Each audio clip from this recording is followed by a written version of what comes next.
You've been told there's safety in numbers. Ride with a group and you'll make it home. But crash reports from group motorcycle rides still list inattentive driving and following too closely as causes, ignoring the real danger hiding in plain sight. In 2017, one wrong move on Scotland's Comrie Road triggered a 7-bike pileup, all because the group never made a single, non-negotiable pact.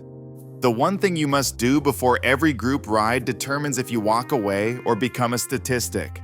So what is it, and why do so many riders skip it until it's too late? Every group ride starts with a lie. The myth says, safety in numbers. You're told that riding in a pack means drivers will see you, that you're less likely to get clipped, that numbers alone keep you alive. But the crash reports don't back this up. When a group ride goes wrong, the official paperwork blames inattentive driving or following too closely. No mention of the real threat. A dozen strangers trusting each other's instincts with no plan, no pact, and no idea who's actually paying attention. The industry pushes the group ride as a badge of honor. Clubs, charity events, even dealerships organize them to sell you the dream of brotherhood and shared risk. But the data is brutal. Insurance companies quietly track the numbers. A group ride pileup costs 2 to 5 times more per bike than a solo crash. The average payout for a multi-motorcycle collision in the US last year, over $23,000 per bike. That's not counting the hospital bills, the totaled frames, the months off work, all for one moment of chaos that could have been stopped with a 60-second conversation. Ask any veteran and they'll tell you, the real danger isn't the road, the weather, or the car that cuts you off. It's the unspoken agreement that everyone knows what they're doing. Riders get sucked into the death trap of false confidence. You think you're safe because you're rolling with the pack, when in reality, you've handed your life to people you barely know. People who might not have reviewed a single safety rule since they passed their licensing test. Think about it. When was the last time you saw a group actually run through the basics before kickstands up? Not a single hand signal review. No talk about formation, spacing, or what to do if someone needs to bail. The group just assumes everyone will figure it out on the fly. That's how you end up with the same accordion effect that physics teachers warn about. The same chain reaction crashes that fill up crash reports and insurance forms. The truth is ugly. You are not safer in a group unless every rider is operating from the same playbook, and you all agree to it before the engines turn over. That's the non-negotiable pact. Skip it. And you're not just gambling your bike, you're betting your life. Physics doesn't care about your confidence or your group's reputation. The moment the lead rider touches the brakes, every gap behind them starts to shrink. This is the slinky or accordion effect. Simple math with brutal consequences. In a group of 10 bikes moving at 48 miles per hour, a 1-second gap at the front turns into a half-second at the back before anyone realizes what's happened. Each rider's reaction time adds up, and the gaps collapse faster than you can say emergency stop. The proof isn't theoretical. Comrie Road, Scotland, 2017. 13 riders, all supposedly experienced, rolling in a textbook staggered formation. A car in front brakes hard. The leader reacts with a 1.5-second gap. By the time the 5th bike responds, there's less than half a second left. 7 out of 13 riders go down in a domino of collisions. The police report blamed inattentive following, but every rider thought their spacing was safe, until physics proved otherwise. Hospital records, insurance claims, and wrecked bikes told the real story. Average payout, over $20,000 per motorcycle. That's the cost of skipping a 60-second talk about formation. The math is relentless. For every rider behind the leader, the available stopping distance shrinks. A 2-second following rule isn't a suggestion.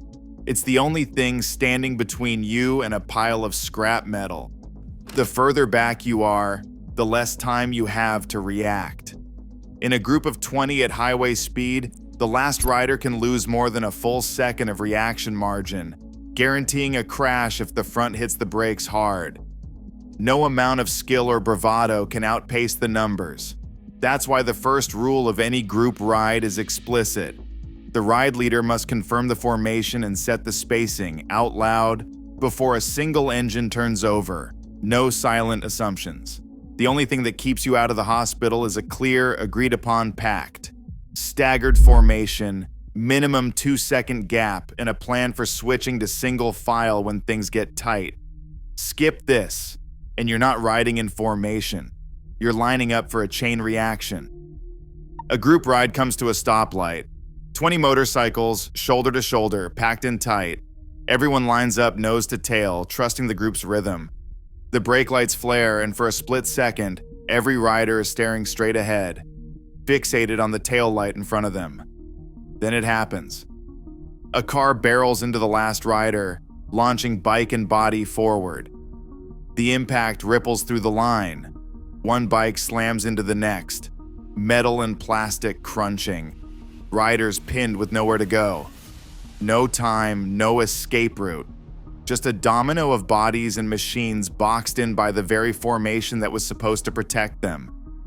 This isn't a cautionary tale from a training manual. It's the real-world aftermath of a stoplight pileup, like the one that killed 4 riders in Phoenix in 2010. The police report called it a tragic accident, but the mechanics are simple. When a group stops nose to tail, every rider becomes a stationary target. The last bike takes the hit, and the force pushes every bike ahead into a wall of steel and flesh. There's no room to swerve, no shoulder to dive for. Just a chain reaction that ends in broken frames and ambulance sirens. The mistake is automatic. Riders see the brake light in front and stop directly behind it, just like they do in traffic. In a solo car, that's a fender bender. On a motorcycle, it's a ticket to the ER. The brain locks onto the taillight, ignoring the real threat barreling up from behind. This is target fixation at its worst. Your instincts betray you, and you lose the only thing that matters in an emergency: your escape lane. The fix is brutally simple. Every group ride must hardwire the offset stop rule. When you come to a stop, you pull up within your lane but staggered. Front wheel to the left or right of the bike ahead, never directly behind. You leave yourself a clear shot to the shoulder, the gutter, or the next lane. If the car behind doesn't stop, you have a way out. The pact is non-negotiable. At every stop, scan your mirrors before you squeeze the brakes. Don't trust the group to save you. Build your own exit, because the instant you forget, you're not just risking your bike. You're gambling your life, boxed in by the habits of everyone around you. Peer pressure on a group ride is as real as any pothole or blind curve. Every rider feels it. The silent dare to keep up. The side eye if you want to slow down. The fear of being called out as the weak link. That's how good instincts get overridden by groupthink, and why so many riders push past their comfort zone instead of calling it quits when they should. The truth is, the most dangerous thing on a group ride isn't the road or the weather, it's the voice in your head that says, "Don't be the one who ruins it for everyone else." Aaron G knows exactly what that feels like.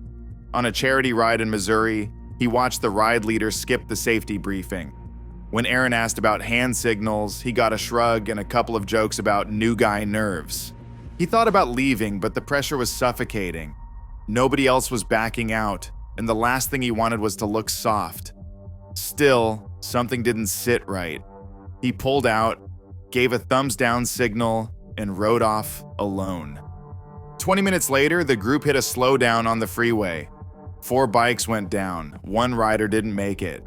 Aaron later said, "Every instinct told me to walk, but the peer pressure was intense. If I'd stayed, I'd have been in that crash." It happens everywhere. A newer rider falls behind at a yellow light. Instead of signaling to exit or slow down, they gun it through a sharp curve, desperate not to be the one holding up the pack. The group doesn't talk about exit signals, so nobody knows how to leave without making it awkward. That's how a near miss turns into a hospital trip. Or worse. Psychologists call it the ego trap. In a group, nobody wants to look weak. Riders match the pace of whoever seems most confident, even if it means blowing past their own limits. Studies from Harvard and the University of Maryland show that the more people in a group, the less likely anyone is to speak up or act on their own safety instincts. It's the same dynamic that leads to cockpit errors in aviation and mountaineering disasters. Everyone assumes someone else will act, so nobody does. The fix is radical but simple. The pre-ride pact has to include a mandatory no-judgment exit clause. Any rider can signal out, thumbs down, wave off, whatever the group agrees on, and leave at any time, no explanations required. No one slows down to babysit, no one shames the rider who leaves.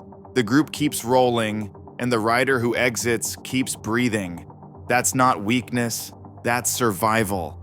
Normalizing the right to walk away is the only way to break the ego trap, because when the ride leader shrugs off safety, or the group starts pushing a pace that feels wrong, your only job is to listen to the voice that wants to get you home alive.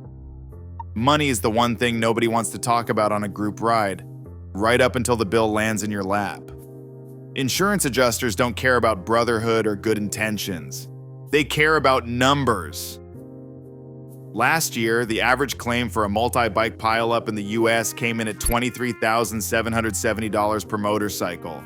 One moment of chaos, one missed protocol, and you're not just out a bike, you're staring down a 5-figure loss that your policy may not even cover if the insurer decides the group was negligent. And that's just the start. Hospital bills, lost wages, legal fees when someone decides to sue the ride organizer, these don't show up in the glossy dealership ride flyers, but they're waiting for you at the end of every undisciplined pack. Ask the lawyers who handled the 2022 Texas dealership charity ride. The event coordinator skipped the safety briefing to save time. A stoplight pileup left half a dozen bikes in pieces and 2 riders in the hospital. The dealership got slapped with a lawsuit demanding over $1 million in damages. Internal memos, later dragged out in court, made it clear. Skipping the pre-ride pact wasn't just a bad idea. It was gross negligence. The insurance company tried to walk away. The riders' medical bills and bike replacements weren't paid out until months of legal wrangling forced a settlement. The dealership's group ride program? Suspended indefinitely. All because nobody wanted to spend 5 minutes confirming formation, pace, and fuel stops before rolling out. The cold reality is this: the fastest or most confident rider is never the one who pays the bill. The person with the smallest fuel tank, the least experience, or the lowest tolerance for risk is the one who sets the true pace, whether the group admits it or not. Ignore that. And you're not just risking a crash. You're risking your savings, your credit, and your ability to ride again. The insurance industry has already caught on. Some carriers now require proof of a pre-ride briefing and documented safety protocols for coverage on organized rides. Skip the pact, and you could be left paying every cent out of pocket. That's why the pact's 4th rule is brutal but fair. The lowest common denominator sets the schedule and the speed.